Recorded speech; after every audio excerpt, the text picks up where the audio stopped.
Next, I'm going to show you how to make two more types of question pages, a short answer question and a true and false question. So to do this, you're back on your editing page, over to the action menu where you have the option to add a new page. Go to add a question page.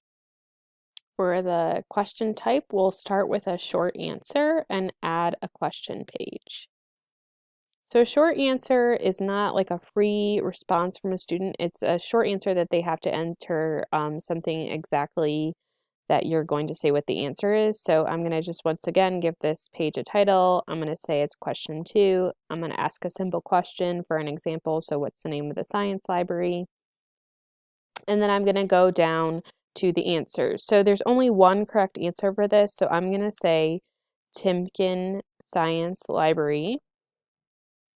For the true and false question, I'll start back again on this editing page in the actions, go to the add a new page menu, add a question page.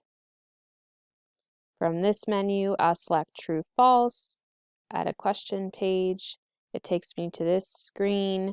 Once again, I'll just give my page a title. I'm just going to call it question 3. Under page contents is where I'll put my true and false statement.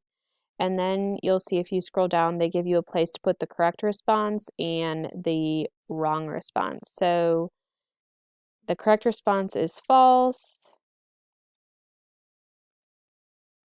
I'll put a response to a student who would select this answer.